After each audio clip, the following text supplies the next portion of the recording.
تیری عظمتوں سے ہوں بے خبر،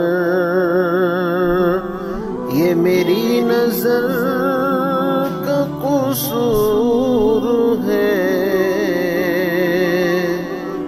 اعوذ باللہ من الشیطان الرجیم، بسم اللہ الرحمن الرحیم۔ يا أيها الذين آمنوا ادخلوا في السلم كافة ولا تتبعوا خطوات الشيطان إنه لكم عدو مبين، فإن زللتم من بعد ما جاءتكم البينات فاعلموا أن الله عزيز حكيم۔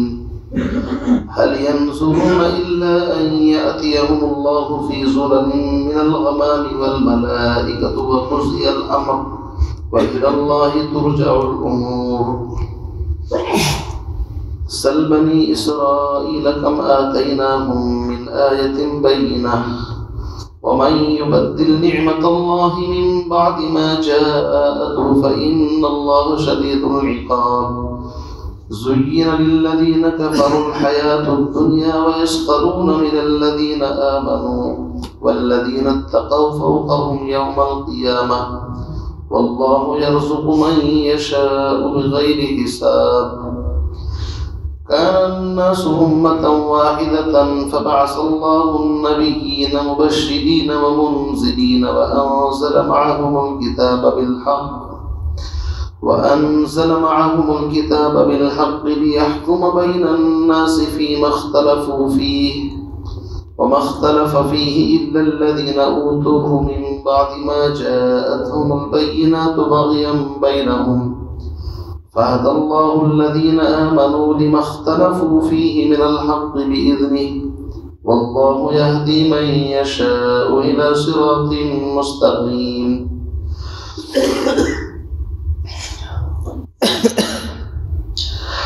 أم حسبتم أن تدخلوا الجنة ولما يأتكم مثل الذين خلوا من قبلكم مستهم البأساء والضراء وزلزلوا حتى يقول الرسول والذين آمنوا معه متى نصر الله ألا إن نصر الله قريب يسألونك ماذا ينفقون قل ما أنفقتم من خير فللوالدين والأقربين واليتامى والمساكين وابن السبيل وما تفعلوا من خير فإن الله به عليم۔ صدق الله العظيم۔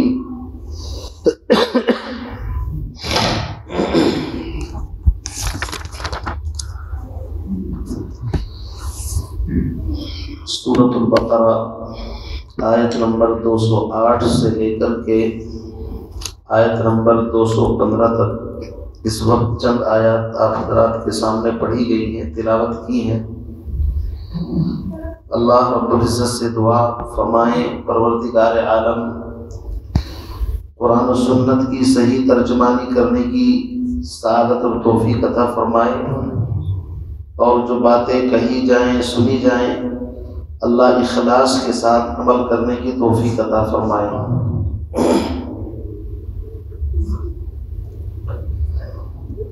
اس سے پہلی آیات میں حج کا عمرے کا تفصیلی ذکر آیا ہے، اس کے بعد درمیان میں کچھ آیات میں منافقین کا تذکرہ آیا۔ مثال کے طور پر وَمِنَ النَّاسِ مَن يُعْجِبُكَ قَوْلُهُ فِي الْحَيَاةِ الدُّنْيَا، کہ بعض لوگ ایسے ہیں دنیاوی باتیں بڑی چکنی چپڑی کر لیتے ہیں، لیکن عمل کا حال یہ ہوتا ہے عمل سے خالی ہوتے ہیں بلکہ سخت قسم کے جھگڑالو ہوتے ہیں، وَهُوَ أَلَدُّ الْخِصَامِ۔ اور جب ان سے کہا جاتا ہے کہ یہ فتنے فساد جھگڑے مت کرو تو وہ یہ کہتے ہیں کہ ہم جھگڑے نہیں کرتے بلکہ ہم تو امن چین سکون، یعنی جھگڑے کرنے والا خود عافیت کی بات کرتا ہے۔ وَإِذَا تَوَلَّى سَعَى فِي الْأَرْضِ، زمین میں اگر ان کو گھومنے پھرنے کا موقع مل جائے تو فساد پھیلاتے ہیں۔ وَيُهْلِكَ الْحَرْثَ وَالنَّسْلَ، کھیتیوں کو چوپایوں کو تباہ برباد کرتے ہیں، جیسے کہ خاص منافق تھا جس کا نام آپ کے سامنے آ چکا ہے۔ تو اللہ فرماتے ہیں کہ یہ لوگ فسادی ہیں، واللہ لا يحب الفساد، اور اللہ فسادی لوگوں کو پسند نہیں کرتا۔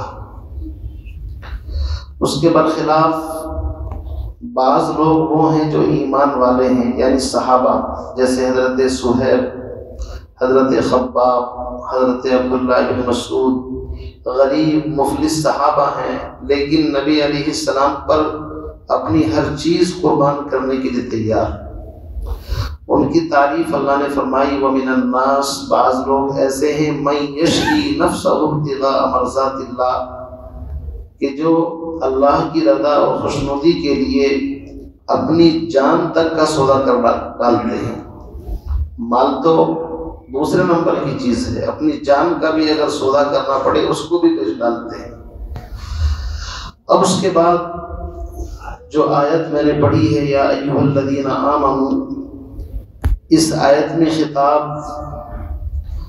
بعض ان لوگوں کو ہے جو یہودیت سے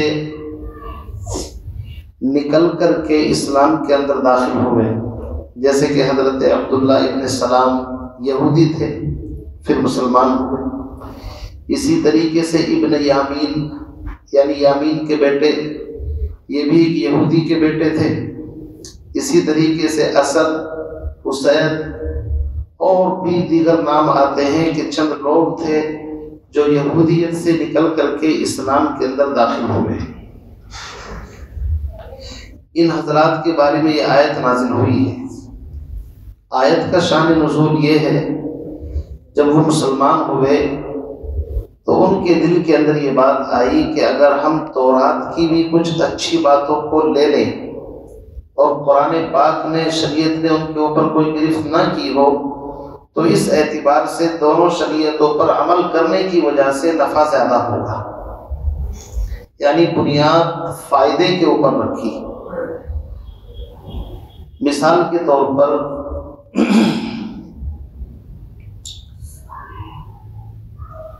تورات کے اندر اونٹ کا گوشت اور اونٹنی کا دودھ، یہ دونوں حرام تھے، یعنی حضرت یعقوب علیہ السلام نے ان کو اپنے اوپر حرام کر لیا تھا۔ بنی اسرائیل کون ہے؟ حضرت یعقوب کی اولاد۔ ابھی چوتھے پارے میں ذکر آئے گا، لن تنالوا البر حتى تنفقوا مما تحبون وما تنفقوا من شيء فإن الله به عليم كل الطعام كان حلا لبني إسرائيل إلا ما حرم إسرائيل على نفسه من قبل أن تنزل التوراة، یعنی تورات کے نازل ہونے سے پہلے ہی، تورات تو موسیٰ علیہ السلام پر اتری ہے، کسی خاص وجہ سے حضرت یعقوب نے اپنے اوپر اونٹنی کا دودھ اور گوشت حرام کر لیا تھا۔ تو بنی اسرائیل میں یہ بات چلی آ رہی تھی کہ بھائی ان دونوں چیزوں کو استعمال نہیں کرنا، اور شریعت محمد کے اندر یہ دونوں چیزیں جائز ہیں، یعنی واجب اور ضروری نہیں ہے، جائز ہیں۔ تو ان کے ذہن میں یہ بات آئی کہ اگر ہم اونٹنی کا دودھ اور اس کا گوشت استعمال نہ کریں تو کوئی پرابلم نہیں، اس لیے کہ شریعت میں جائز ہے، لیکن کوئی واجب تو ہے نہیں کہ کھانا ضروری ہو۔ اسی طریقے سے شریعت محمدیہ میں جمعے کے دن کی تعظیم کا حکم ہے، عبادت کا دن ہے، لیکن شریعت موسوی کے اندر خاص طور سے جو سنیچر کا دن ہے، ہفتے کا دن، وہ عبادت کا دن سمجھا جاتا تھا۔ تو انہوں نے سوچا کہ ہفتے کے دن بھی اگر ہم تعظیم کر لیں، عبادت خاص طور سے کریں، اور جمعے کے دن کو بھی، تو اس میں کوئی دقت والی بات نہیں ہونی چاہیے۔ اسی طریقے سے تورات کو ہم تہجد کی نماز میں پڑھ لیا کریں یا نوافل وغیرہ میں، اور قرآن کو 5 وقتہ نمازوں میں پڑھ لیں، یعنی اس طریقے کی بات ان لوگوں کے ذہن کے اندر آئی۔ اب آپ اندازہ لگائیے، ایسی ہی روایت ملتی ہے حضرت عمر بن خطاب رضی اللہ تعالیٰ عنہ، ان کا اٹھنا بیٹھنا تھا اہل کتاب کے پاس، یہودیوں کے علماء کے پاس جاتے تھے۔ تو ایک مرتبہ انہوں نے بھی اپنی خواہش کا اظہار کیا، اللہ کے نبی اگر ہم تورات کی کچھ اچھی باتیں ان سے لکھوا لیں اور ان کو بھی اپنی زندگی میں داخل کر لیں، مقصد یہ تھا وہ بھی آسمانی دین ہے اور یہ بھی آسمانی دین ہے، تو اس میں شاید کوئی حرج نہ ہو۔ تو اللہ کے نبی علیہ السلام کا چہرہ سرخ ہو گیا غصے کی وجہ سے، اور آپ نے فرمایا، اے خطاب کے بیٹے، ابھی تک تمہارے دل کے اندر یہ وسوسے چل رہے ہیں، اگر موسیٰ علیہ السلام بھی آج موجود ہوتے، بنی اسرائیل کے پیغمبر، ان کو بھی مجھ محمد کا اتباع کرنا پڑتا، اس کے علاوہ کوئی چارہ نہیں تھا۔ یعنی اس شریعت میں گنجائش نہیں ہے کہ کسی اور چیز کو کہیں سے لا کر کے داخل کریں،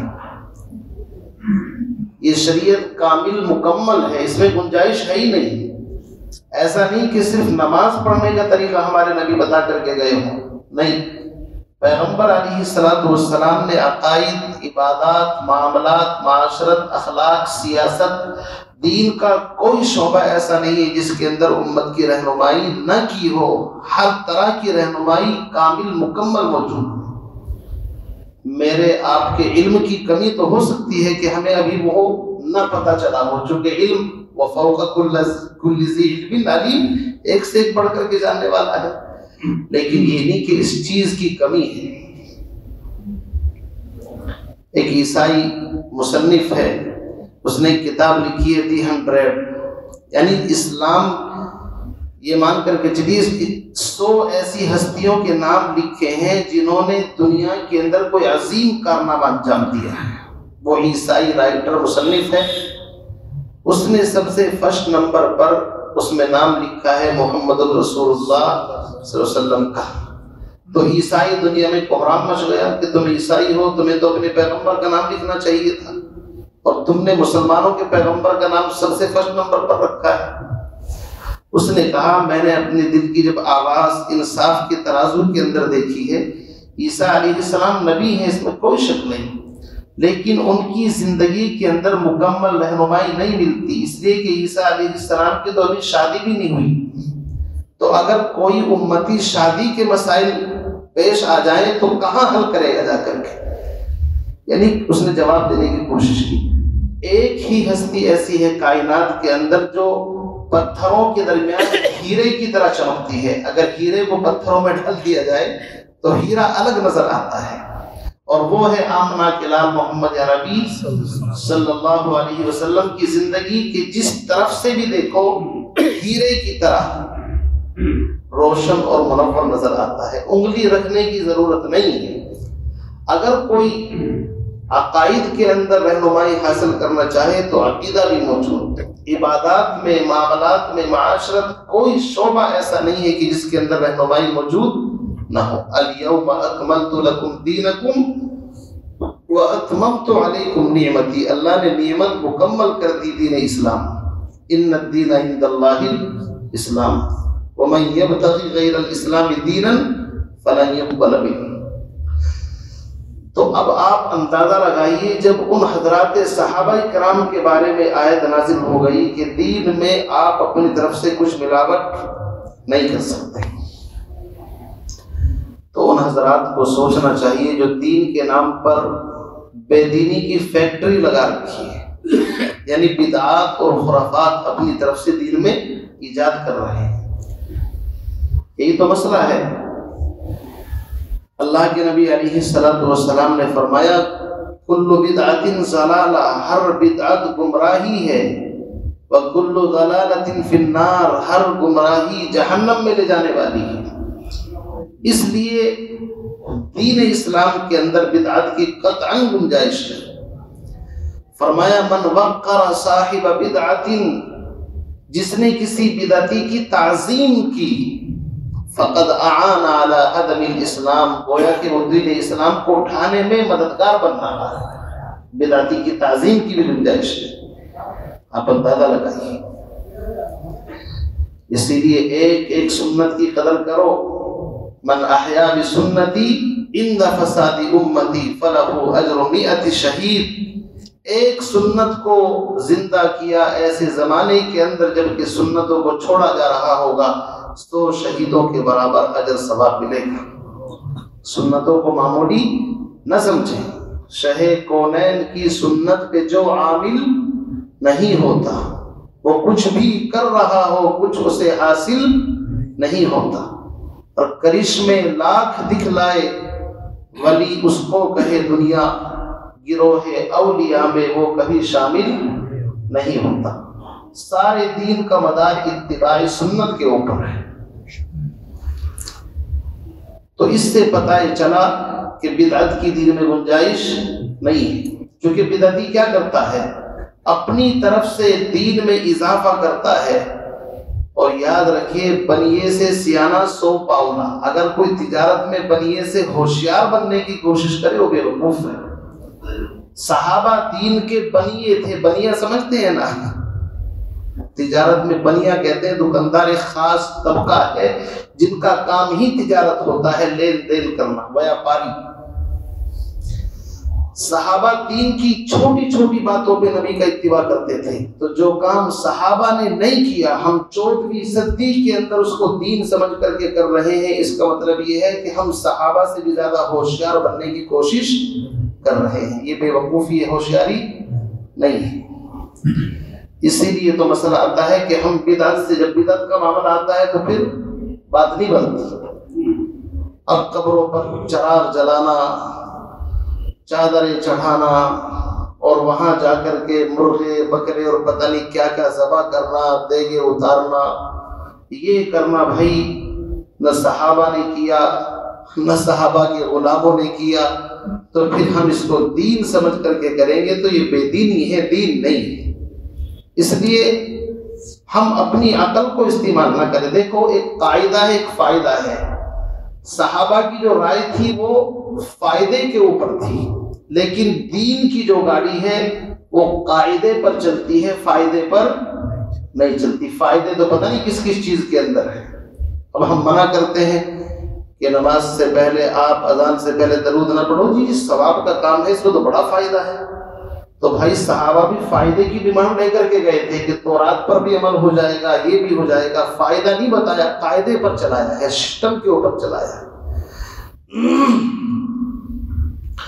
بہرحال اللہ فرماتے ہیں یا ایھا الذین آمنوا، اس میں انہی ایمان والوں کو خطاب ہے جو ابھی ایمان کے اندر داخل ہو رہے ہیں لیکن ایمان کی پختگی ابھی نہیں آئی۔ اے ایمان والو ادخلوا فی السلم کافہ، اسلام میں پورے داخل ہو جاؤ۔ کیا مطلب؟ ذہناً، عقلاً، ہر طریقے سے، ظاہری اعتبار سے بھی باطنی اعتبار سے۔ نماز میں جس طرح ظاہر میں اللہ کے سامنے جھکتے ہیں تو حقیقت میں بھی اللہ ہی کے سامنے جھکیں۔ میری زندگی کا مقصد تیرے دین کی سرفرازی، میں اسی لیے مسلمان، میں اسی لیے نماز، ظاہراً باطناً ہر طریقے سے اللہ کے سامنے جھکے۔ اسی طریقے سے ایمان میں پورے داخل ہونے کا مطلب یہ ہے کہ ایمان کامل مکمل ہے۔ ایسا نہیں کہ عبادت تک کرو نبی کے طریقے سے اور شادی بیاہ کرو غیروں کے طریقے پر، یہ نہیں چلے گا۔ دو رنگی چھوڑ دے، یک رنگ ہو جا، سراسر موم یا پھر سنگ ہو جا، یہ منافقت نہیں چلے گی کہ کلمہ نبی کا پڑھو اور خواہش اپنی پوری کرو، یہ اسلام میں پورا داخل ہونا نہیں۔ آج اللہ معاف فرمائے نماز ہم پڑھتے ہیں کہ ٹھیک ہے نبی نے نماز کا طریقہ بتایا، لیکن بیاہ شادی اور بہت ساری رسومات اپنی برادری کے اوپر کرتے ہیں کہ ہماری برادری میں یہی طریقہ ہے، ہمارے یہاں سوسائٹی میں، ہمارے کلچر میں یہی چلتا ہے۔ تو بھائی یہ بھی غلط بات ہے۔ اللہ کا مطالبہ یہ ہے کہ پورے یہاں تک کہ بچے کی پیدائش، موت، زندگی، قل ان صلاتی و نسکی و محیایا و مماتی للہ رب العالمین لا شریک لہ وبذالک امرت وانا اول المسلمین۔ زندگی کے ہر مسئلے کے اندر جناب نبی علیہ السلام ہی کا اتباع کرنا پڑے گا۔ نماز ہو، قربانی ہو، حج ہو، روزہ ہو، زکوٰۃ ہو، جہاد ہو، کوئی بھی شعبہ ہو، خلاف پیغمبر کسے راہ گزید کہ ہرگز بمنزل نخواہد رسید، نبی کے خلاف اگر ہم طریقے پر چل پڑے کبھی منزل مقصود تک نہیں پہنچیں گے۔ ترسم نہ رسیب کعبہ، اے عربی کی راہ کے تمی روی بترکستان است، اگر کعبہ جانا ہے تو کعبے والے روڈ پر ہی چلنا پڑے گا ورنہ کہیں اور پہنچ جاؤ گے۔ اس لیے فرمایا یا ایھا الذین آمنوا، اے ایمان والو، ادخلوا فی السلم کافہ۔ دو تفسیریں ہیں۔ سلم قرآن میں آگے سورہ انفال میں آئے گا وَإِن جَنَحُوا لِلسَّلْمِ فَاجْنَحْ لَهَا وَتَوَكَّلْ عَلَى اللَّهِ، اگر یہ صلح کے لیے آپ کے پاس پیغمبر چل کر کے آئے تو آپ بھی صلح کر لیجیے۔ بعض نے اس کا ترجمہ یہ کیا ہے کہ صلح میں پورے داخل ہو جاؤ، لیکن اکثر مفسرین کی رائے یہی ہے کہ اسلام میں پورے داخل ہو جاؤ، یعنی اسلام میں جسم کے ساتھ ساتھ اپنی روحانیت کے ساتھ، اس لیے کہ اسلام میں کسی چیز کی کوئی کمی نہیں ہے کہ تمہاری رہنمائی وہاں پر نہ ہو سکے۔ آج امت کا حال یہ ہے، مولانا روم نے ایک واقعہ لکھا کہ ایک آدمی کسی مصور کے پاس گیا، تصویر بنوانے والے کے پاس، شوق ہوا کہ میں بھی اپنے بازو کے اوپر شیر کی تصویر بنواؤں۔ مصور نے جب سوئی لے کر کے گوندنا شروع کیا تو اس کو تکلیف ہوئی۔ اس نے پوچھا مصور سے کیا بنا رہے ہو؟ کہ میں تم پونچھ بنا رہا ہوں۔ اس نے کہا پونچھ چھوڑ دو۔ اس نے کہا چلو بھائی چھوڑ دیتا ہوں۔ پھر اس نے سوئی لے کر کے گوندنا شروع کیا کہ اب کیا بنا رہے ہو؟ کہ اب اس کا پیر بنا رہا ہوں۔ اس نے کہا پیر بھی چھوڑو، کیونکہ تکلیف جو ہو رہی تھی نا۔ پھر اس نے بنانا شروع کیا، اس نے کہا کیا لو، کہا اس کا سر۔ بالآخر وہ منع کرتا رہا۔ اب مصور کو غصہ آیا کہ بھائی آج تک ایسا شیر تو ہم نے نہیں دیکھا، نہ اس کے دم ہو، نہ پیر ہو، نہ اس کے سر ہو۔ یہی مسلمان کا حال ہے۔ تھوڑا بہت جب شریعت پر عمل کرتے وقت تکلیف ہوتی ہے تو کہتے ہیں ویسے تو مسلمان ہوں، بس یہی تو کمی ہے تھوڑی سی، ورنہ میں مسلمان ہوں، مسلمان ہونے میں کوئی کمی، پکا مسلمان ہوں۔ یاد رکھیے یہ ایسے ہی ہے جیسے وہ مصور کے تکلیف پہنچنے کی وجہ سے منع کرتا رہا، ہمارا حال بھی کچھ ایسا ہی ہو چکا ہے کہ چھوٹی چھوٹی باتوں کو اور بڑی اہم باتوں کو ہم چھوڑ دیتے ہیں اور پھر بھی اپنے آپ کو مسلمان کہتے ہیں، بڑے فخر کے ساتھ مسلمان ہیں۔ تو ابھی تو مسلمان ہونے کا مطلب ہم نے سمجھا ہی نہیں۔ علامہ اقبال نے کہا ہے یہ عقیدت گہے الفت میں قدم رکھنا ہے، لوگ آسان سمجھتے ہیں مسلمان ہونا۔ اگر مسلمان ہونا اتنا ہی آسان ہوتا تو صحابہ کو بھائی اتنی مارے پڑی ہیں، قربانیاں دینے کی کیا ضرورت تھی ان کو؟ وہ بھی کہہ دیا کرتے باطل کے سامنے جھک جاتے، لیکن صحابہ نے تو یہ کہا باطل سے جھکنے والے اے آسمان ہی ہم 100 بار کر چکا ہے تو امتحان ہمارا۔ تو فرمایا یا ایھا الذین آمنوا، اے ایمان والو، ادخلوا فی السلم کافہ، اسلام میں پورے داخل ہو جاؤ۔ ولا تتبعوا خطوات الشیطان، شیطان کے نقش قدم پر مت چلو۔ خطوہ کہتے ہیں 2 قدموں کے درمیانی جو جگہ ہوتی ہے، جب 2 قدم آپس میں آگے پیچھے چلتے ہیں درمیانی جگہ کو خطوہ کہتے ہیں۔ شیطان کے نقش قدم پر مت چلو ورنہ شیطان کا جو راستہ ہے وہ جہنم والا راستہ ہے۔ سورہ ابراہیم کے اندر آئے گا کہ قیامت کے دن شیطان صاف انکار کر دے گا، یوں کہے گا جب شیطان سے کہا جائے گا کہ بھائی تو نے ہم کو گمراہ کر دیا، مروا دیا۔ وقال الشیطان لما قضی الامر ان اللہ وعدکم وعد الحق ووعدتکم فاخلفتکم وما كان لی علیکم من سلطان الا ان دعوتکم فاستجبتم لی فلا تلومونی ولوموا انفسکم۔ یہ مقولہ ہے پورا سورہ ابراہیم میں۔ کہے گا بھائی اللہ نے بھی تم کو بلایا تھا اپنی طرف، نبیوں کے ذریعے سے، کتابوں کے ذریعے سے، میں نے بھی اپنے چیلے بھیجے تھے، میں نے کوئی زبردستی تو تمہارے اوپر کی نہیں، تم میرے جھانسے میں آ گئے تو تم اپنے آپ کو ملامت کرو، مجھے ملامت مت کرو۔ اللہ نے اس کی دشمنی کو بتا دیا کہ آدم علیہ السلام کو جنت سے نکلوانے والا وہی ہے۔ کون؟ شیطان۔ اس کی دشمنی کوئی ڈھکی ہوئی نہیں ہے بلکہ اس کی دشمنی کھلی ہوئی ہے۔ ان الشیطان للانسان عدو مبین، چھپا ہوا نہیں کھلا ہوا دشمن ہے۔ اس نے اللہ کے سامنے اعلان کیا تھا رب انذرنی الی یوم یبعثون، قیامت تک کی مہلت چاہیے۔ اللہ نے کہا فانذرنی، چل جا تجھ کو مہلت دے دی ہم نے۔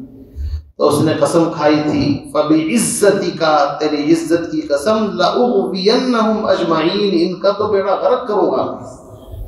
کس کا؟ آدم کی اولاد کا۔ اللہ نے کہا الا عبادک منہم المخلصین، میرے مخلص بندوں پر تیرا کوئی داؤ چلنے والا نہیں ہے، لیکن جو غیر مخلص ہوں گے وہ جہاں سے آئیں گے بھائی صاحب۔ اللہ نے فرمایا پھر جانتے ہو میں تجھے بھی انہیں بھی ڈال دوں گا، میرا کچھ نہیں بگڑے گا۔ اس لیے یاد رکھیے شیطان انسان کا دشمن ہے، نفس بھی دشمن ہے، شیطان بھی دشمن ہے، اور دونوں کی دشمنی قرآن سے ثابت ہے، اللہ نے پہلے ہی بتا دیا۔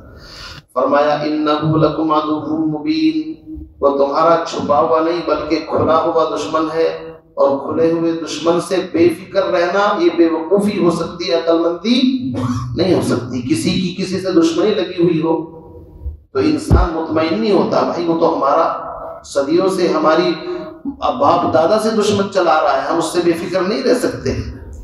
سیلف ڈیفینس کی اپنی کتنی فکر کرتا ہے انسان۔ اللہ فرماتے ہیں اس سے اپنے آپ کو محفوظ رکھو، انہ لکم عدو مبین، تمہارا کھلا دشمن ہے۔ آگے فرماتے ہیں فَإِن زَلَلْتُم مِّن بَعْدِ مَا جَاءَتْكُمُ الْبَيِّنَاتُ، بس اگر وہ تم کو بچلا دے اور پھسلا دے بعد اس کے کہ تمہارے پاس بینات واضح دلائل آ چکے، یعنی ہم نے تم کو متنبع کر دیا، خبردار کر دیا، لیکن پھر بھی تم شیطان کے جھانسے میں آ گئے، تو یاد رکھو فَاعْلَمُوا، جان لو، ان اللہ عزیز حکیم، تم اللہ کا کچھ نہیں بگاڑو گے، اللہ تو عزیز ہے، غالب حکمت والا ہے، جس دن چاہے گا جب چاہے گا پکڑ لے گا۔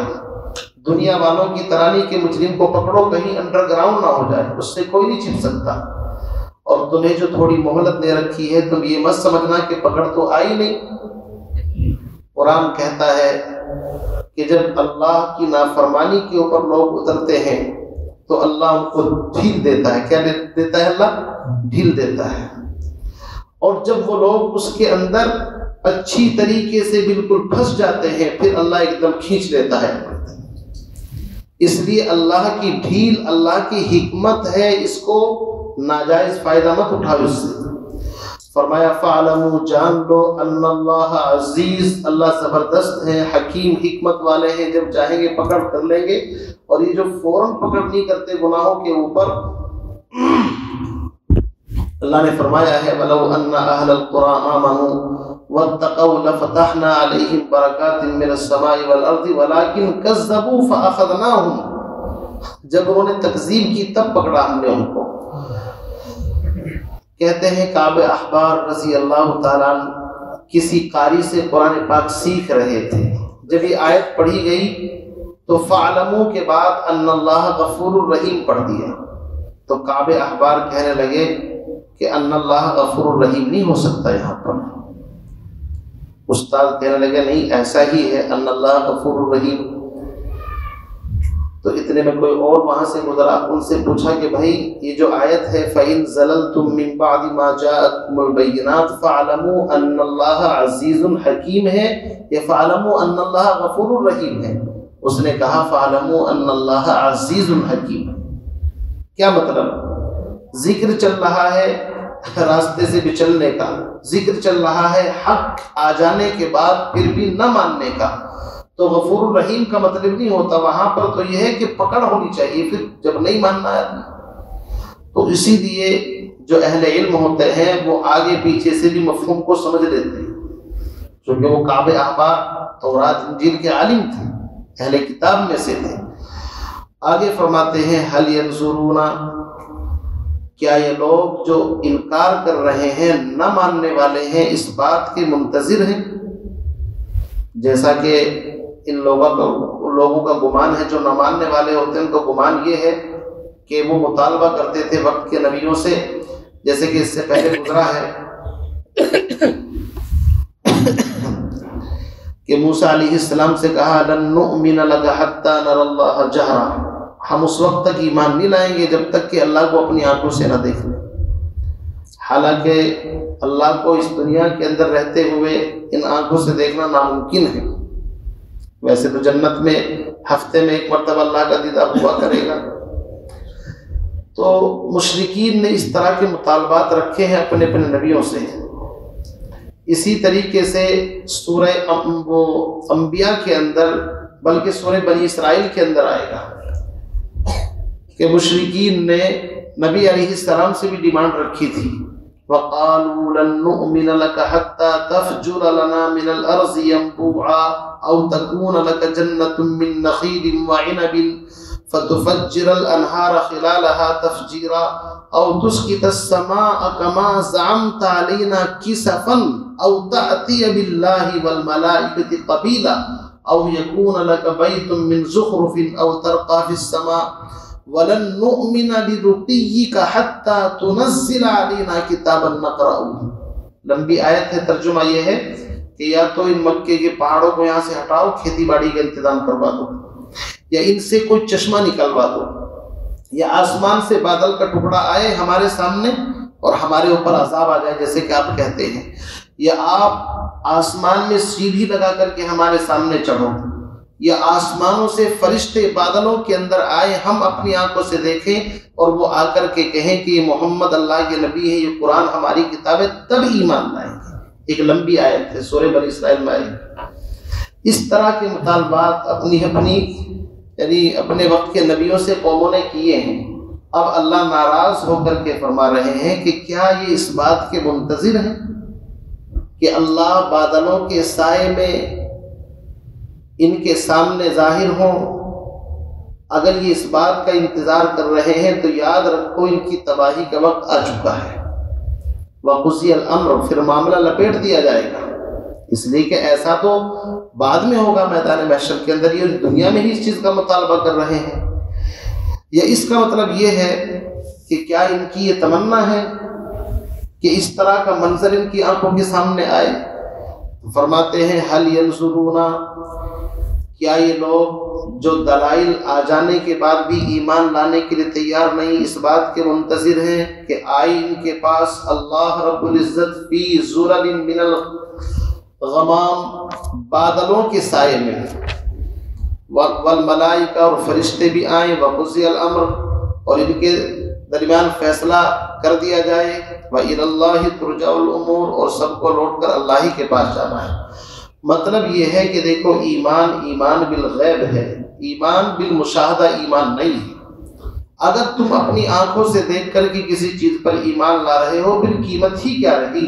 ایمان کا مطلب ہی یہ ہے الذین یؤمنون بالغیب ویقیمون الصلاۃ، بن دیکھی چیزوں پر ایمان لانا یہ سب سے مین چیز ہے۔ ہم نے فرشتوں کو نہیں دیکھا، جنت جہنم کو نہیں دیکھا، اللہ کے نبی کو نہیں دیکھا، صحابہ کو نہیں دیکھا، اسی لیے تو اللہ کے نبی نے فرمایا طوبیٰ لمن رآنی، جس نے مجھے دیکھا ایک مرتبہ بشارت دی، اور جس نے مجھے نہیں دیکھا ایمان لایا ان کے لیے کیا ہے؟ ثم طوبیٰ ثم طوبیٰ، ان کے لیے بڑی بشارت ہے۔ تو بھائی صاحب یہ تمنا کرتے ہیں کہ ہم اللہ کو دیکھ لیں گے، یہ ایمان کے منافی، ایسا ہونے والا نہیں ہے۔ آگے فرماتے ہیں سل بنی اسرائیل، بنی اسرائیل سے معلوم کر لیجئے، کم آتیناہم من آیت بینہ، کتنی نشانیاں ہم نے ان کو دکھائیں اپنی قدرت کی۔ من و سلوہ کا نزول ہوا، اسی طریقے سے حضرت موسیٰ علیہ السلام کو یہ کے بعد دیگر 9 معجزات، وَلَقَدْ آتَيْنَا مُوسَىٰ 9 آیات بینات، 9 معجزے اللہ نے عطا فرمائی۔ ان میں سے ایک ید بیضا، ہاتھ بغل کے گریبان میں ڈالتے تھے، نکالتے تھے تو چمکدار سورج کی طرح روشنی نکلتی تھی۔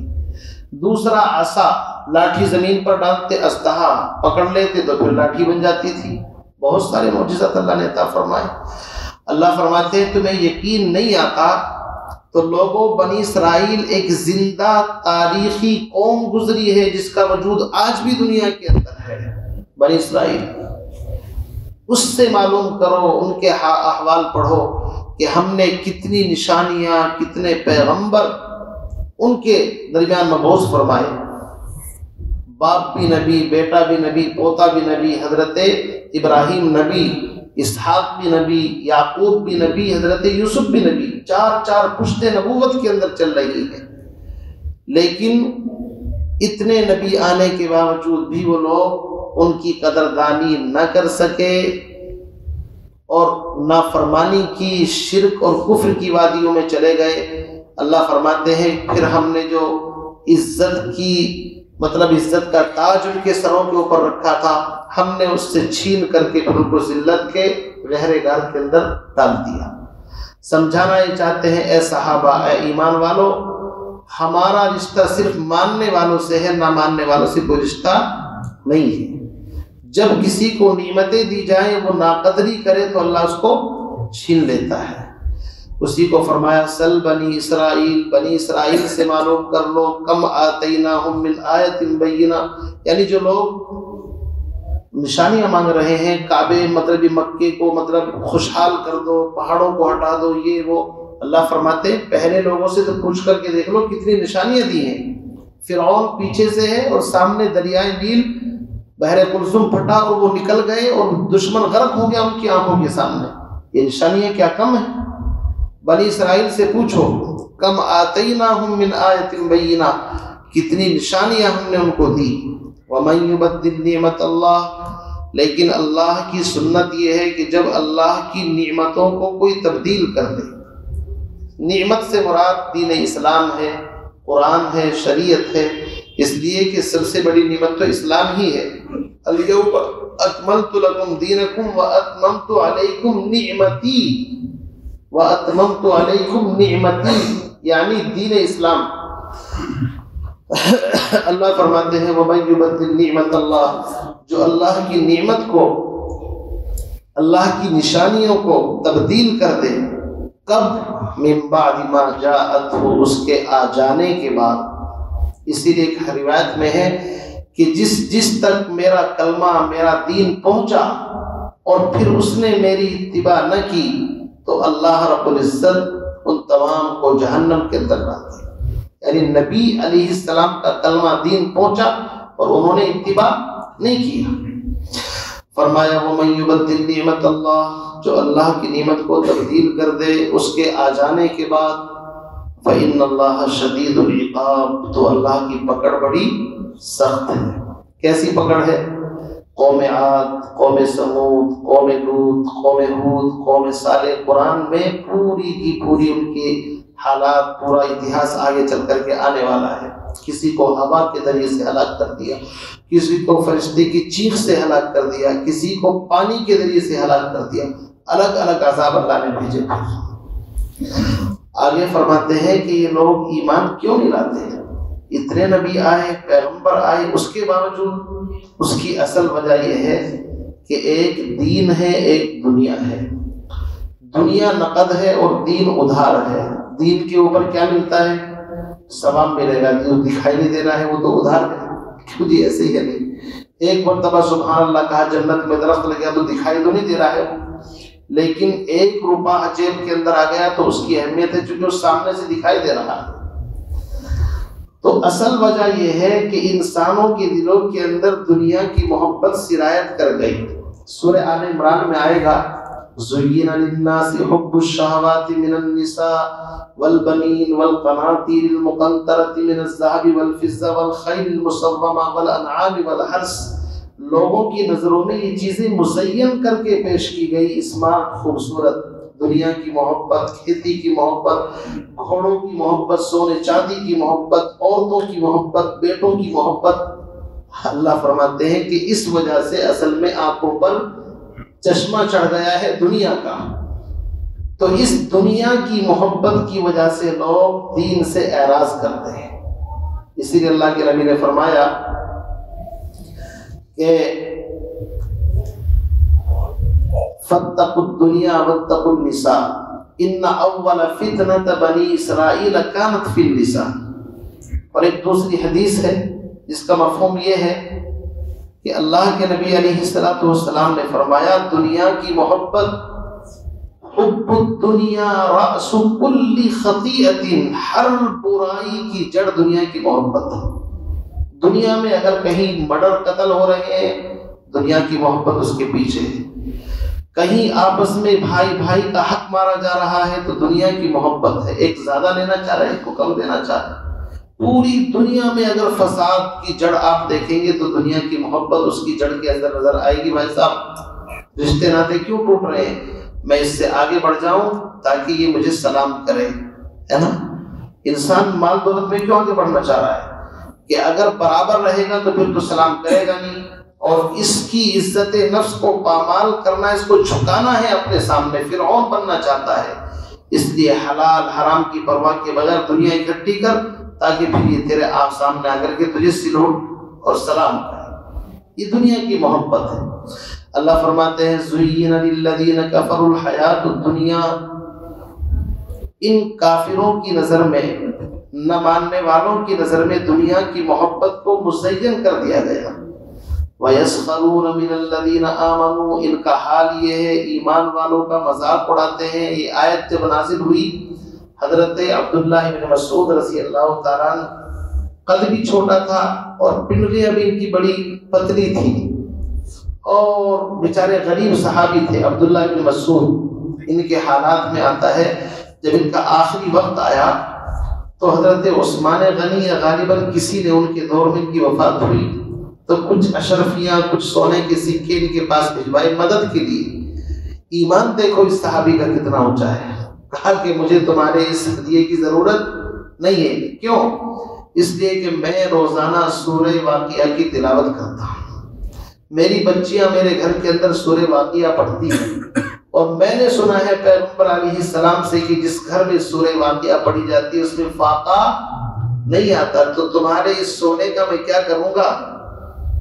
یہ تھا ان کا یقین، ایمان اتنا اعلیٰ درجے کا، اور فقر و فاقہ اتنا کہ صحابہ کو ترس آ رہا ہے کچھ ان کی مالی مدد کی جائے۔ تو ایسے لوگوں کو دیکھ کر کے مذاق اڑاتے تھے۔ یہ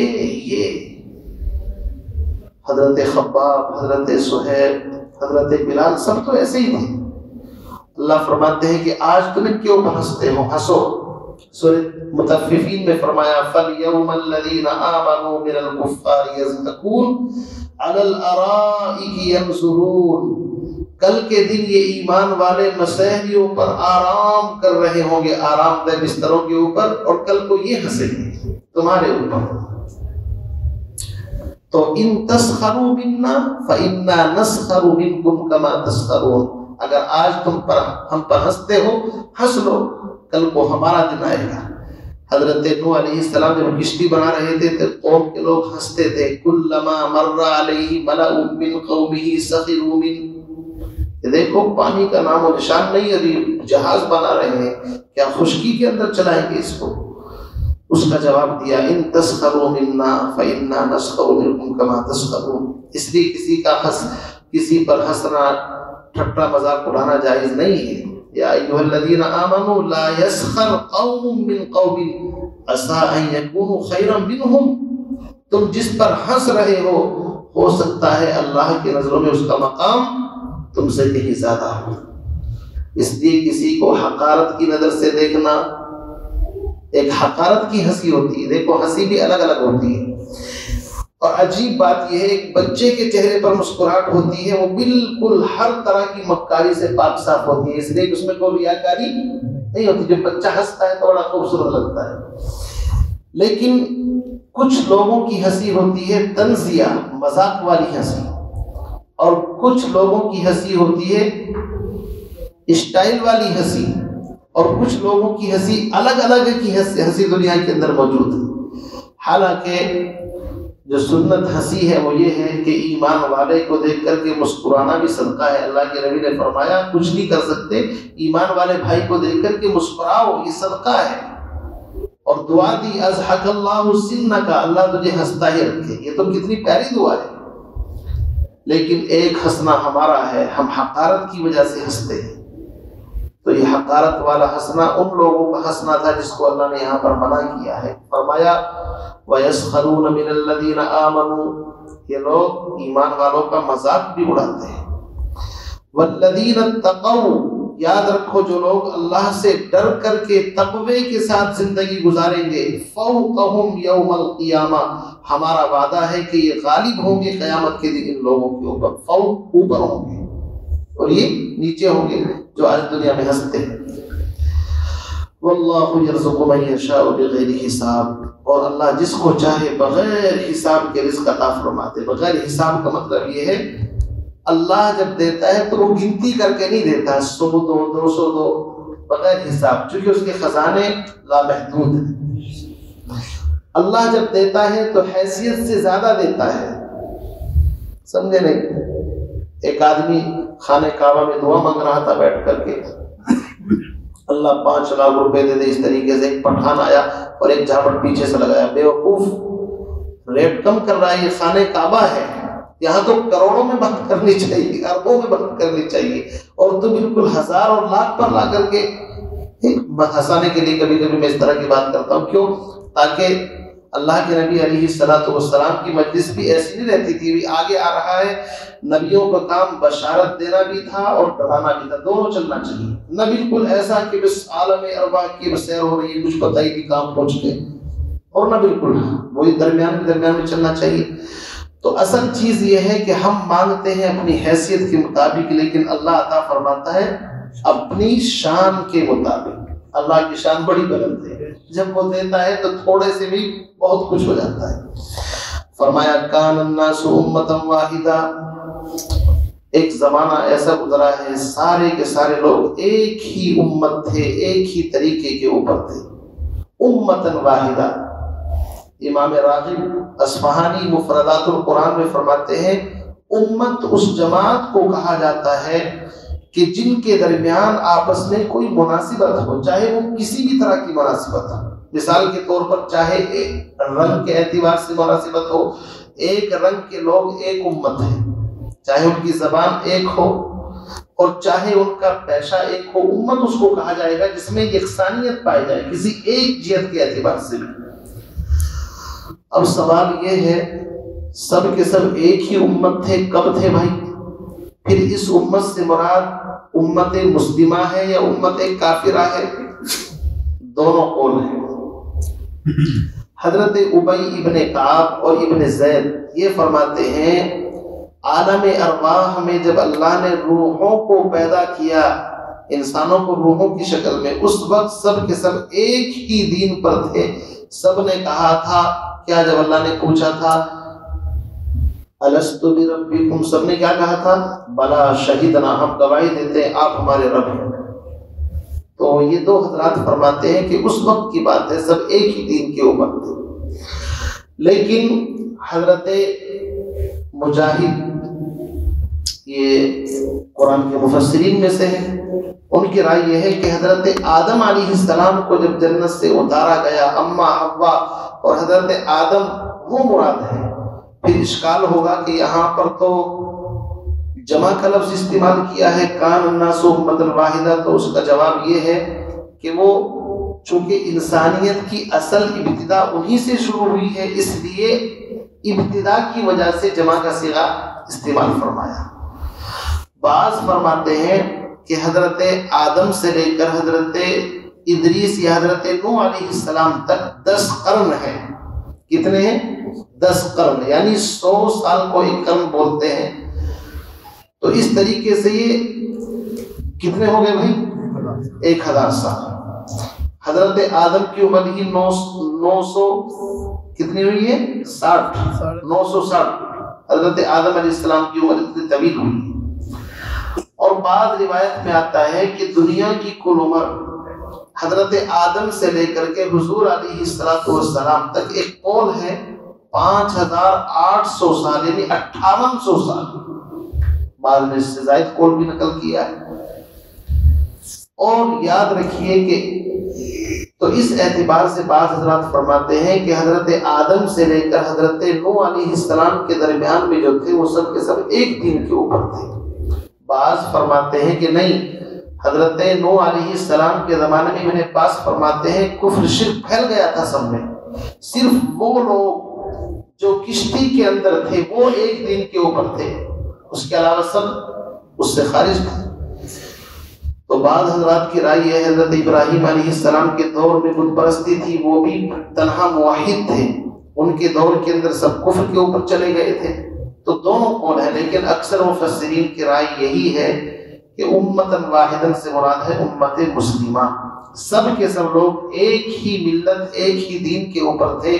پھر انسانوں کی طبیعتوں کے اندر اختلاف ہے، اس اختلاف کی وجہ سے بعض ایمان کے اندر رہے، بعض ایمان سے مرتد ہو کر کے کفر شرک کے اندر چلے گئے۔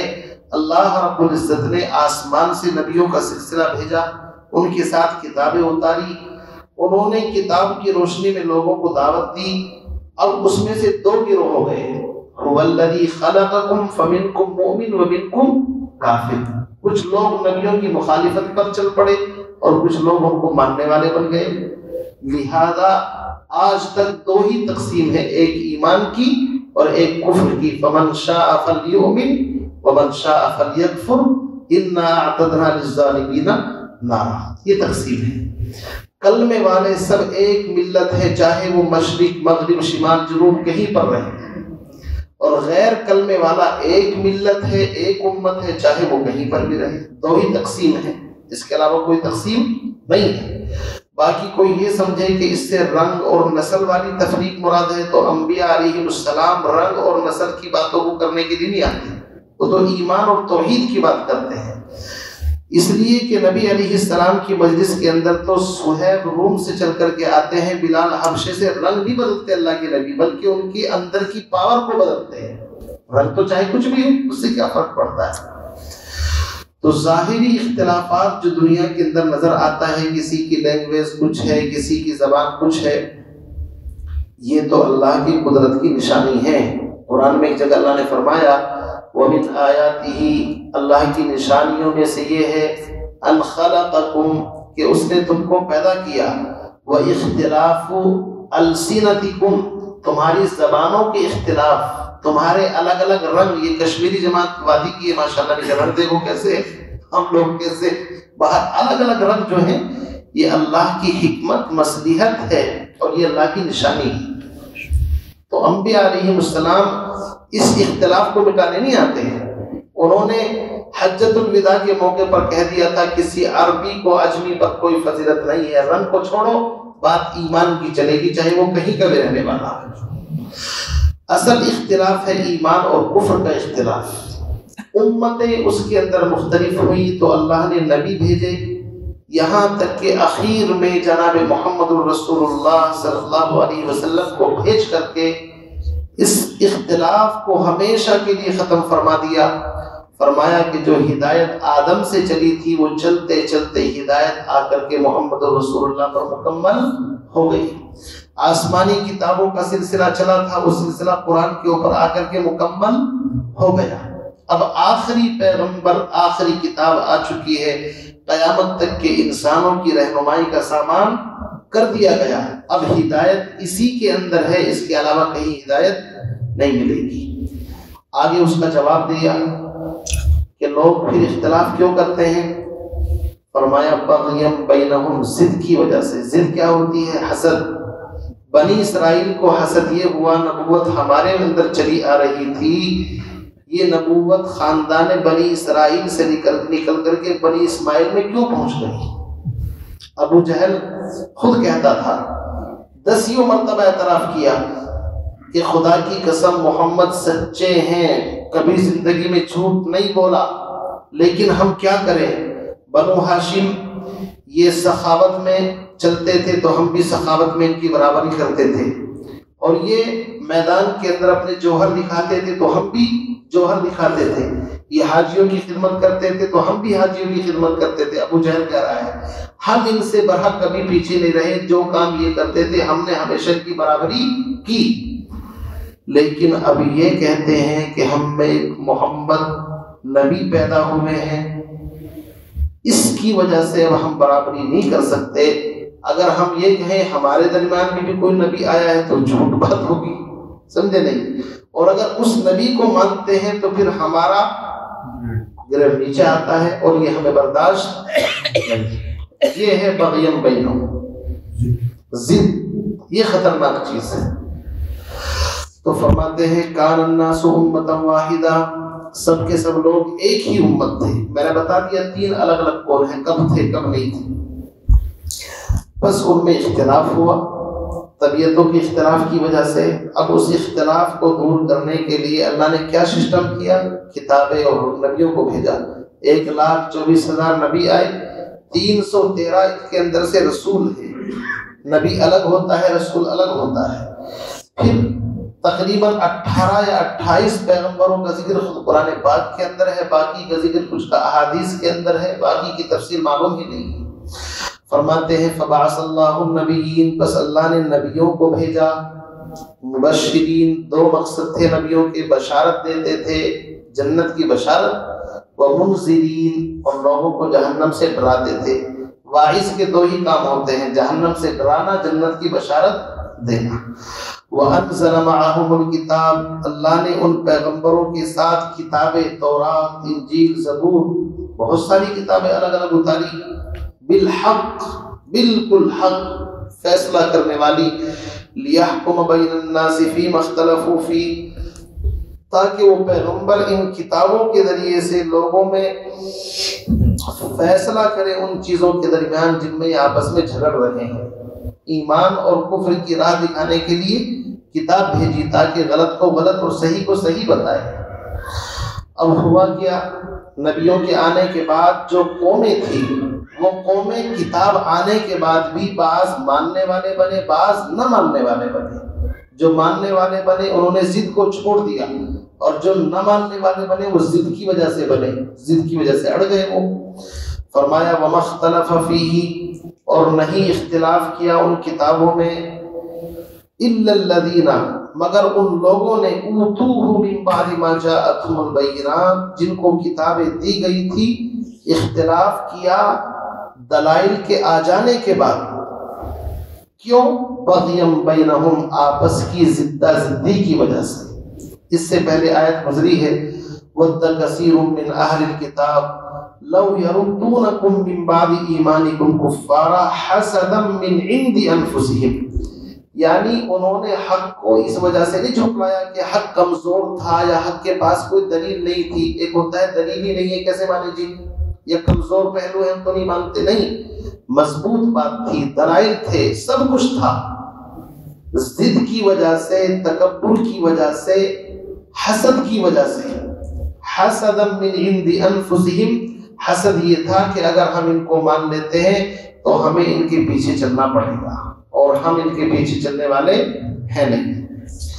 فَهَدَى اللَّهُ الَّذِينَ آمَنُوا، پس ہدایت دی اللہ رب العزت نے، رہنمائی فرمائی ایمان والوں کی اس چیز میں جس میں وہ جھگڑ رہے تھے، حق کے مطابق، بِإِذْنِ، اپنی مرضی سے.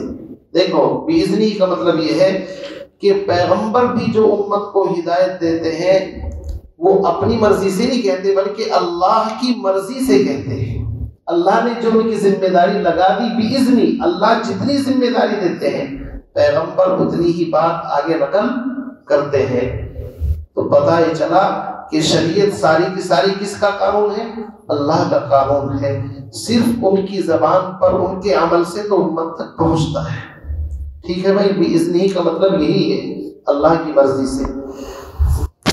آگے وہی بات کہ اب آخری کتاب، آخری پیغمبر بنی اسماعیل میں آ چکے ہیں، تو اللہ کا نظام جس کو چاہے چھین کر کے جس کے سر پر تاج رکھے. واللہ یہدی من یشاء الی صراط مستقیم، اللہ جس کو چاہے سیدھے راستے کی ہدایت دے دے. اب خاندان بنو ہاشم کے چشم و چراغ آمنہ کے لال کو اللہ نے ہدایت دے دی، تو اس میں بھائی تم کیوں جلتے ہو؟ تمہیں کیا پرابلم؟ آگے فرماتے ہیں کہ جب وہ کوئی بندہ ہدایت کے راستے پر چلتا ہے تو چلتے وقت سب سے بڑی چیز یہ ہے تکلیفیں بہت آتی ہیں. کیوں؟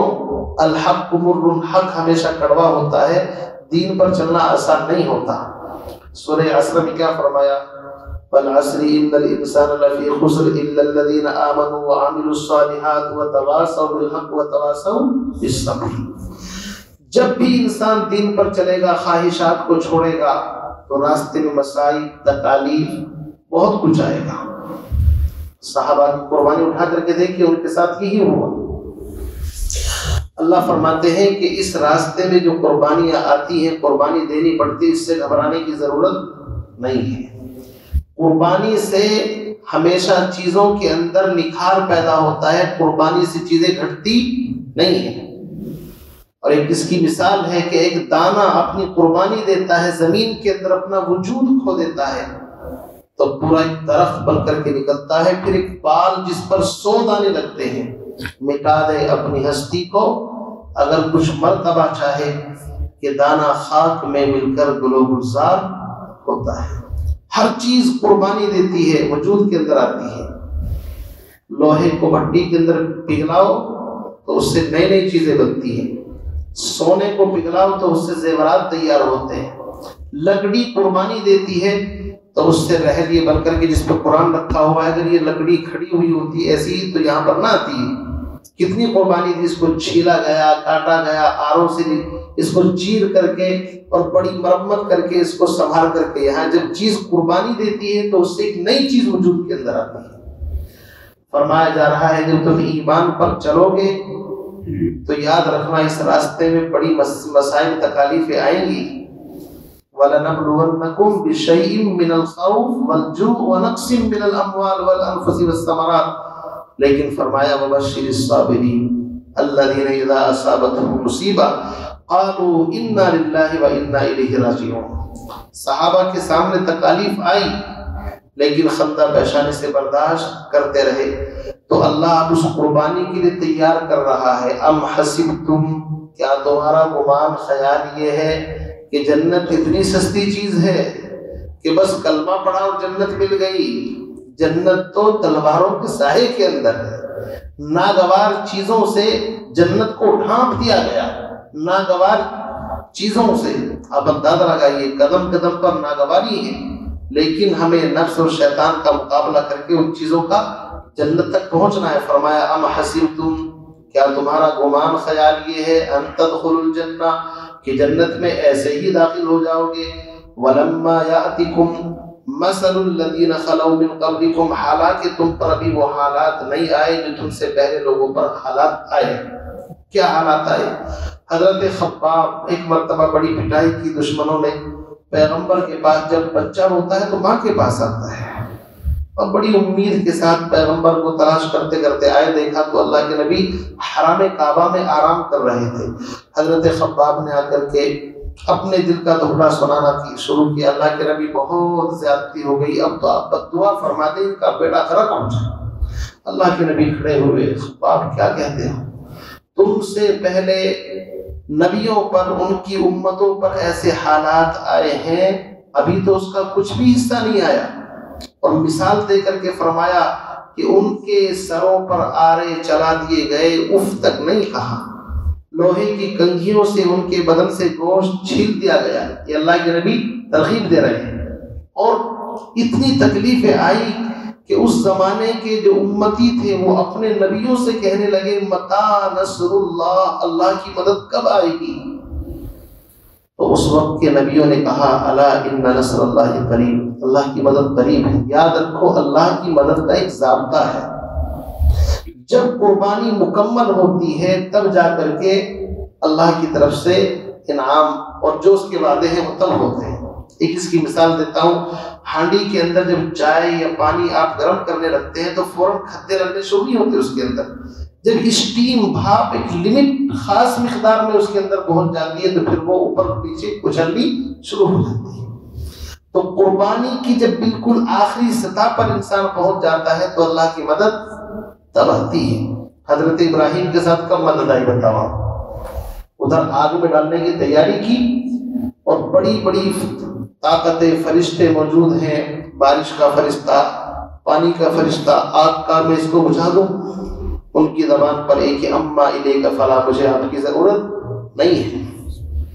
اور ادھر سے انہوں نے اٹھا کر کے آگ کی طرف ڈالنا شروع کیا، فوراً اللہ کی مدد آ گئی، یا نار کونی بردا وسلاما علی ابراہیم، آج بھی ہو جو ابراہیم سے ایما پیدا، آگ کر سکتی ہے اندازے گلستہ پیدا۔ تو مدد اللہ کی آتی ہے، یقین رکھو، لیکن ہم وقت سے پہلے مدد تلاش کرنا شروع کر دیتے ہیں۔ 2 رکعت نماز پڑھ لی, کسی دن تہجد کی, سوچتے ہیں ہم تو جنید بغدادی بن گئے, اب تو ہماری دعائیں قبول ہو. کیوں جی بھائی, محنت کرتے رہو کرتے رہو, جب وہ قربانی مکمل ہو جائے گی. جب سموسے کو پکاتے ہیں نا, اگر کچا سموسہ آپ نے توے پر سے اتار دیا تو خوشبو پیدا نہیں, مزہ بھی خراب ہو جائے گا. اور جب وہ بالکل پک جاتا ہے پھر آپ اس کو کھاتے ہیں تو ٹیسٹ آتا ہے, ذائقہ آتا ہے. ہر چیز قربانی مانگتی ہے. یہ تربیت کرنے کے لیے آیت ہے. ام حسبتم, کیا تمہارا گمان خیال یہ ہے جنت میں ایسے ہی چلے جاؤ گے, حالانکہ تم پر ابھی وہ حالات نہیں آئے جو تم سے پہلی امتوں پر آئے ہیں. وہ حالات یہ تھے, مستہم البأساء والضراء, ان پر تکلیفیں آئی, پریشانیاں آئی, وزلزلوا, ان کو جھنجھوڑ دیا گیا. غزوہ احزاب کے بارے میں بعض حضرات فرماتے ہیں, هنالک ابتلی المؤمنون وزلزلوا زلزالا شدیدا. یہاں تک کہ صحابہ کو منافقین کہنے لگے, ما وعدنا اللہ ورسولہ الا غرورا, اللہ اور اس کے رسول نے جھوٹا وعدہ تم سے کیا تھا. آپ اندازہ لگائیے, کیوں؟ سخت سردی کا زمانہ ہے, خندق کھود رکھی ہے, باہر سے بھی دشمن, اندر سے بھی دشمن. تو ایسا ہی منظر تھا جیسے پہلی قوموں کے اوپر, اور صحابہ ڈٹے رہے, جمے رہے. پھر اللہ کی مدد آئی کہ ان کے پیر اکھڑ گئے, ایسی سخت ٹھنڈی ہوا آئی کہ ان کی ہانڈیاں بھی الٹ گئی, ان کے خیمے بھی پلٹ گئے. کیوں جی؟ تو اللہ کی مدد کا ایک ضابطہ ہے, فضائے بدر پیدا کر, فرشتے تیری نصرت کو اتر سکتے ہیں گردوں سے قطار اندر قطار اب بھی. تو فرمایا وزلزلوا, ان کو جھنجھوڑ دیا گیا. حتی یقول الرسول, یہاں تک کہ رسول کہنے لگے. دیکھو کہنے والے 2 ہیں, آگے جواب بھی 2 ہی آ رہے ہیں. اس کا مطلب یہ نہیں کہ رسولوں کو نعوذ باللہ شک تھا اللہ کی مدد میں, کب آئے گی اللہ کی مدد. اس بات کو سمجھیں, قرآن کہہ رہا ہے یہاں تک کہ رسول اور ایمان والوں نے کہا جو ان کے ساتھ تھے, یعنی کہنے والے 2 ہیں. کون؟ رسول ہیں, اور کون ہیں؟ ان کے صحابہ. 2 باتیں الگ الگ کہی ہیں دونوں نے. صحابہ نے الگ بات وہ یہ کہی ہے, متی نصر اللہ, اللہ کی مدد کب آئے گی. اور رسول نے یہ نہیں کہا اللہ کی مدد کب آئے گی. رسولوں نے یہ کہا الا ان نصر اللہ قریب. اس آیت پر کوئی اعتراض نہیں ہوتا, ورنہ تو کوئی پکڑ کر کے کھڑا ہو جائے گا کہ رسولوں کو بھی شک ہو گیا تھا کہ اللہ کی مدد نہیں آئے گی. نعوذ باللہ. نہیں, 2 کہنے والے الگ الگ باتیں کہہ رہے ہیں. رسولوں نے تو یہ جواب یہ کہا تھا کہ اللہ کی مدد قریب ہے, اور ایمان والے جو تھے انہوں نے کیا کہا تھا, اللہ کی مدد کب آئے گی. تو ہم تو کمزور ہیں, ہم تو کہہ سکتے ہیں, لیکن رسول تو تسلی دیتے ہیں اللہ کی مدد قریب ہے. فرمایا یسألونک ماذا ينفقون, میرے محبوب یہ لوگ پوچھتے ہیں آپ سے ہم اللہ کے راستے میں کیا خرچ کریں, کتنا خرچ کریں, کس پر خرچ کریں. بہت کم سوالات ہیں جو پیغمبر کے اصحاب نے اپنے نبی سے کیے ہیں. سورہ بقرہ میں چند سوالات ہیں, یسألونک عن الأہلہ, یسألونک عن الخمر والمیسر, یسألونک عن الشہر الحرام. چند سوالات ہیں. عبداللہ بن عباس فرماتے ہیں تقریباً 10-12 سوالات ہیں جو پیغمبر کے اصحاب نے اپنے نبی سے کیے ہیں, بڑے ادب کے ساتھ. منتظر رہتے تھے اجنبی آدمی آئے, کوئی سوال کرے, ہمارا بھی مسئلہ حل ہو جائے. ایک سوال یہ کیا, حضرت عمرو ابن جموح ایک صحابی ہیں, بوڑھے ہو گئے, بڑے مالدار صحابی ہیں, بہت اللہ نے ان کو پیسہ روپیہ سب کچھ نوازا تھا. انہوں نے اللہ کے نبی سے پوچھا, پیغمبر میں کتنا خرچ کروں اور کہاں خرچ کروں. اس خرچ کرنے میں زکوٰۃ کا ذکر نہیں, یاد رکھیے زکوٰۃ کا مسئلہ الگ ہے, 2.5% صاحب نصاب کے اوپر. یہ مسئلہ ہے نفلی صدقات. تو ایک سوال تو یہ ہے کتنا خرچ کروں, دوسرا یہ ہے کہاں خرچ کروں. دونوں کا جواب دیا. کتنا خرچ کریں اس کے بارے میں تو فرمایا تم جو بھی کچھ خیر کرو گے, یعنی کم یا زیادہ, یہ تمہارے اوپر ہے. کم کرو گے کم پروفٹ مل جائے گا, زیادہ کرو گے زیادہ مل جائے گا. رہی بات کن پر خرچ کرنا ہے, والدین. اسی سے پتہ چلا کہ زکوٰۃ کا ذکر نہیں, چونکہ والد کو زکوٰۃ نہیں دی جاتی. والدین کے اوپر خرچ کرو. انسان کی کمائی کا بہترین مصرف اس کے ماں باپ. بیوی بچے اپنی ذات کا ذکر اس لیے نہیں کیا کہ تینوں کے اوپر تو انسان سب سے پہلے خرچ کرتا ہے. بیوی پر خرچ کر کو بتانے کی ضرورت نہیں ہے. بیوی پہ تو خرچ نہیں کرو گے تو وہ اپنا حساب برابر کر لے گی آپ سے, سمجھ نہیں. تو بیوی پر خرچ کرنے کا ذکر نہیں فرمایا چونکہ وہ جانتی ہے کیسے خرچ کروانا ہے. کتنا بھی کنجوس آدمی اس سے بھی کچھ نہ کچھ نکلوا بھی لے گی اور اوپر الزام بھی رکھ دے گی کہ جب سے آئی ہوں آج تک کچھ خرچ نہیں کیا میرے اوپر. یہ بھی طعنہ سننے کے لیے تیار رہنا چاہیے. اللہ کے نبی نے فرمایا نا ناشکری ہوتی ہے مقصد, تو فرمایا والدین کے اوپر والاقربین. اب والدین چاہے سگے ہوں, اگر باپ نے 2-3 شادی کر رکھی ہیں وہ بھی والدہ ہیں, یاد رکھنا. والدہ تو وہ بھی ہوتی ہے نا, باپ نے اگر 2-3 شادی کر رکھی ہو, یا ماں کا انتقال ہو گیا اور باپ نے دوسری شادی کر لی تو سوتیلی ماں ہے لیکن ماں ہے, اس کے اوپر بھی خرچ کرنا ہے. فللوالدین والاقربین, قریبی رشتہ دار بہنوئی ہیں, بیوی کے بھائی ہیں, اور بہت سارے قریبی رشتہ دار ہیں. والیتاما, یتیم جس کے باپ کا سایہ سر سے اٹھ گیا, وہ نابالغ بچہ جس کے باپ کا سایہ, ماں مرنے سے کوئی یتیم نہیں ہوتا. ہاں جانوروں میں ماں کے مرنے سے یتیم ہوتا ہے چونکہ باپ کا وہاں اعتبار ہے ہی نہیں. آگے فرمایا والمساکین, اور مسکینوں پر جس کے پاس کچھ بھی نہیں ہے, غریب مفلس. وابن السبیل, مسافر, وطن کے اندر بڑا سیٹ ہے, ارب پتی ہے لیکن بیچارے کی جیب کٹ گئی, پیسے ختم ہو گئی, مسافر ہے, اب یہاں ایک پیسے کا محتاج ہو گیا, اس کے اوپر بھی خرچ کر سکتے ہیں. بعد نے وابن السبیل سے طالب علم بھی مراد دیا ہے, اللہ کے دین کی محنت کے لیے نکل کر کے دین سیکھنے والا. وما تفعلوا من خیر, آگے پھر فرمایا تم جو بھی کچھ بھلائی خیر کرو گے بھائی, کم یا زیادہ, فإن اللہ بہ علیم, اللہ اس کو جانتا ہے. جب جانتا ہے تو اسی کے بقدر بدلہ بھی مل جائے گا. اس لیے اس چکر میں کبھی نہ پڑے 10 روپے دیے اعلان کر دو جی تاکہ سب کو پتہ چل جائے. ارے بھائی 10 دیے ہیں, اللہ کو تو پتہ ہے. فإن اللہ بہ علیم. 1000 دیے ہیں, فإن اللہ بہ علیم. 1 کروڑ دیے ہیں, فإن اللہ بہ علیم. اللہ جانتا ہے, اعلان کی ضرورت نہیں ہے.